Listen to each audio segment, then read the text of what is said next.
Hey guys, it's Dr. Tim. I want to talk about testosterone and hormone balance in the body. Testosterone is really the driver molecule with our energy, our sleep, women with muscle mass and bone density. It drives prostate issues if it's out of balance, or we create other molecules from that. So the normal solution to that, which is a huge problem, there's an epidemic that I'm going to go over here shortly. It's a $20 billion industry, I believe, currently, and I think in 2 years, it's going to be a $25 billion industry. So the demand is there. People are looking for solutions. I don't like the mainstream solutions. They're harmful. Like any drug, when any drug comes out, there's science, there's results, people feel better. Just take opioids, for example. Opioids work great if you don't want to feel anything in your body and you want to die, but that research took a while to get to that point where we realize they're unsafe. Any synthetic molecule in the body causes havoc. It creates toxicity over time, also creates tolerances where you need more and more of that thing. So every drug has gone through this. Testosterone's going through it right now. So when people want energy, better sexual function, better bone density in women, more muscle mass in men, just feeling good, not tired in the afternoon, people want a solution. And so the two main solutions right now are basically prescribing testosterone. Okay, so this is usually in pellets, right? They literally cut an incision in you and put a pellet in there, which is insane when you think about it. I'm giving the body something it should be producing. My brain says stop producing that thing because there's enough in the body. It's a negative feedback loop. So I was low to begin with. Usually it takes 10 to 20 years by the time I'm clinically low now, and now I'm just giving the body something it should be producing. People don't understand. When the brain knows there's enough of something, it shuts the organs down. The brain says testes, adrenals, all these organs that create that molecule that now I'm giving to my body, it stops producing them. Right? The severe example of that would be, we all know synthetic bodybuilders, right? Their testicles shrink up. That's a severe example. But any molecule you give to the body that it should be producing on its own, your brain shuts down its production almost 100%, depending on how high the dose is. That's not good. So try to get that person off of, their thyroid medication or their melatonin or their testosterone or their estrogen. 5-10 years later, good luck. Unless you go to a specialized functional medicine doctor, most people don't know how to rebuild those organs. That's what we want to start with. That's what we do in practice. It takes a little longer than giving you the opioid, which you'll feel great in 15 minutes, right? Or a headache goes away with ibuprofen in 30 minutes. Or if I give you testosterone, probably feel better next week to some degree, but it's shutting down those systems, creating a much bigger problem. So there's already lots of research with these things, which are injections as well, and pellets. So pellets, they literally put an incision in you, put the pellet in there. There's a big problem with that because my body's going to absorb what it wants to daily, right? There's a lot of things that go behind that. But what if I get like 5 today, tomorrow I absorb 10, then 15, then 1, right? It's an unregulated dose, so it's very expensive as well. Or the next thing is injections. So this is where you go to a doctor, he gets some baseline labs, and he starts injecting certain doses in you to bring that level up to more healthy levels, right? And we build a tolerance to that. This isn't a good option for me. These come with side effects. You increase red blood cells in your body. If you think that's good, this is blood clots, heart attacks. If I give the body a synthetic hormone, you increase your cancer rates. That feeds certain types of cancer in the body. Even if it's bioidentical, I'm still shutting my brain's production down. So then we have to do blood work every 2, 3, 4 months, figure out if your dose is correct, monitor your liver enzymes because it can poison your liver, and monitor lots of other things because I'm forcing this change that's unnatural to the body. So I don't like these solutions. How do we get the body to produce its own testosterone or estrogen or whatever it is? We want to fix the organs, okay? So these are just bad ideas. This is a huge industry though. It just shows you there's a huge demand for it. So we have an epidemic where 20-year-olds now, 30-year-olds, have 50%, 30 to 50% less testosterone than even 30 years ago. It's a huge problem, and part of that problem is our environment. EMFs, tap water, even our personal care products, they basically give us hormone disruptors, or even some of the skin tightening creams that people put on, that's actually synthetic estrogen because it does help tighten up your skin. However, I'm giving the body something that feeds cancer, and we'll get into that. So we're low to begin with. So let's say 30 years ago, I release about 100 of testosterone in the morning. Most of our release is in the morning, and then we have another kind of dump of testosterone or release of testosterone in the kind of mid-afternoon.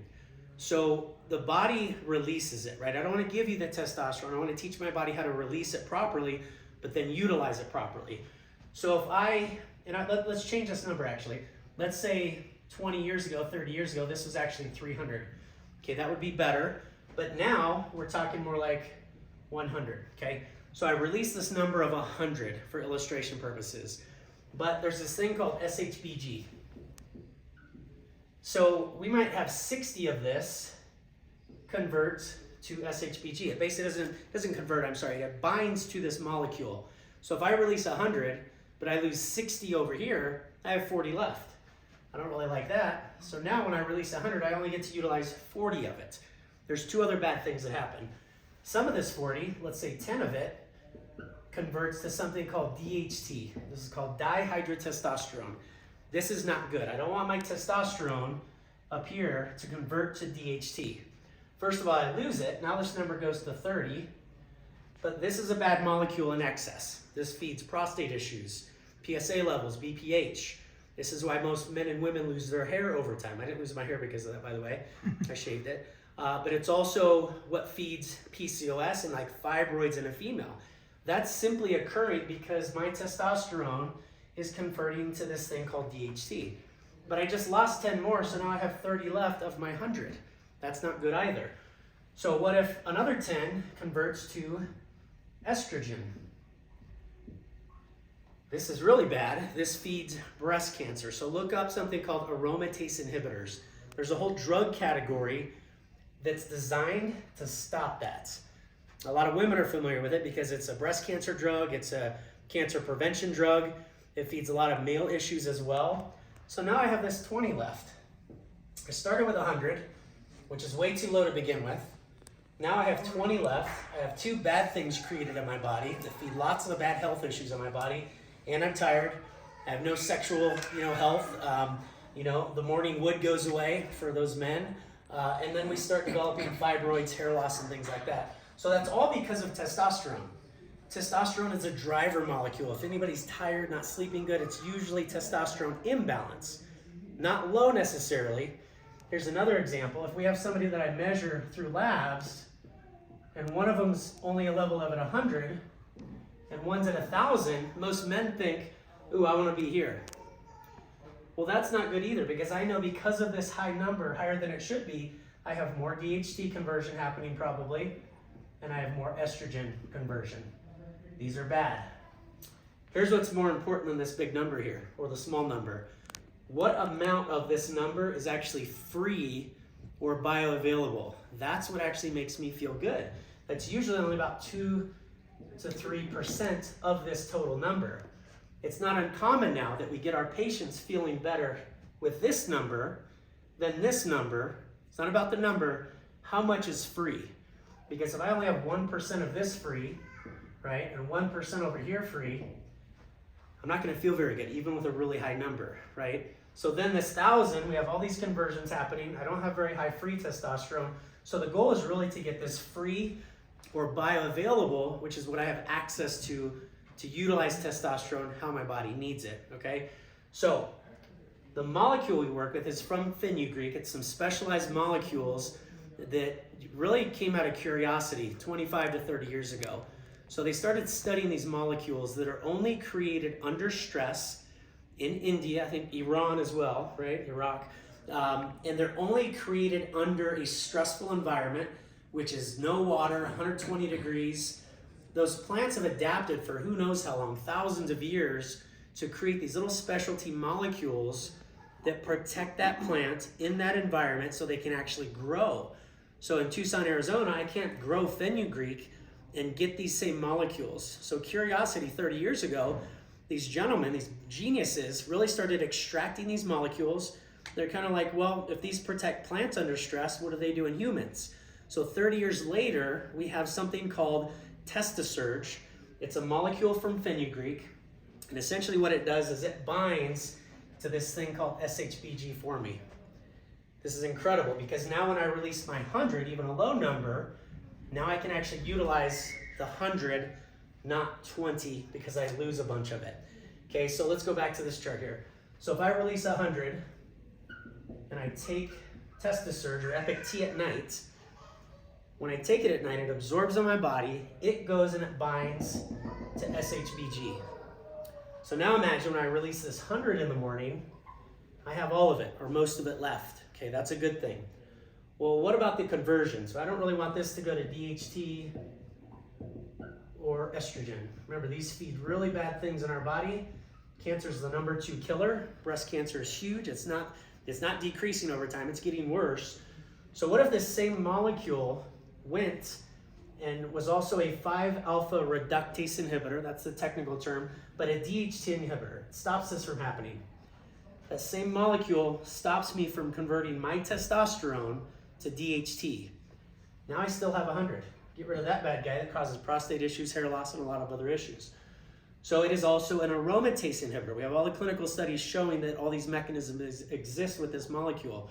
So now I have an aromatase inhibitor with this as well, and I just blocked the estrogen conversion from my own testosterone. So even if somebody has a low number, 100, 150, we get to utilize all of it, but this is also going to increase your free and bioavailable, mainly the free, that's the important part. That's what's gonna make me feel good or not, and do what testosterone is designed to do. So that's pretty cool. So if I can maximize my amount, inhibit the bad things that come from it, while also being steroidogenic, don't let that word scare you, right? We think of steroids when we hear that word. If you exercise more, that's steroidogenic. If you clean up your diet, that's gonna be steroidogenic. If you sleep more, that's steroidogenic. So don't let that word scare you. All it means is, this is clinically proven as well, to make this number go up over time. So it's gonna bring me up to a healthier testosterone level if I'm on the low end. What about this guy? Well, he needs this molecule as well, because again, it's gonna stop the conversions to DHT and estrogen. Now I have more of it to utilize in a free and bioavailable form. Plus I'm worried about him because I know he has extra conversions happening. It's just inevitable with that type of really high number. So especially if we're doing the pellets and injections. If somebody's doing pellets and injections, you better take this as well. There's side effects that come with that. Part of that is these conversions. So if this molecule inhibits those, sign me up. So if somebody doesn't want to stop those things, fine, at least be responsible and take an inhibitor with those. Now there's whole drug categories that do this. I would have to replace 6 different drugs, right, to do what this is doing, again, through clinical studies. We know this is going to increase your total testosterone. It's going to increase your bioavailable, your free testosterone. It's also a 5-alpha reductase inhibitor. It's also an estrogen inhibitor, an aromatase inhibitor. And there's 2 more things, back to the steroidogenic. So it's going to help me manufacture more testosterone if I'm low. It's going to get me back to, it's almost like an adaptogenic process. It's going to help balance things, not force things. We don't want to give the body a forceful way to do that. And there's one more thing. It's also a PDE5 inhibitor. If you haven't heard of this, you've heard of it. It's called Viagra. The sole purpose of that is to inhibit my conversion in my body through another molecule called apigenin to inhibit PDE5 just like the Viagras. So I can increase my total bioavailable and free testosterone while being steroidogenic, bringing a low number higher over time. It's subtle and slow and healthy, not forcing it to the body. It's a DHT inhibitor, estrogen inhibitor, and it's a PDE5 inhibitor. So pretty cool. It's a plant-based thing, 0 synthetics, completely safe. We threw some rhodiola in there from the best rhodiola source in the world. Rhodiola is an adaptogen now for my thyroid, my adrenals. It's a nootropic. It also helps metabolism. So we also have another nootropic in it that's B6. So 2 nootropics basically help me balance my neurotransmitters or my brain hormones with the main driver molecules of my body hormones all together synergistically, powerfully, safely, and very subtly over time, increasing the things I need, decreasing some of the bad things as safe as possible. Good? Perfect. Cool. Good, very good.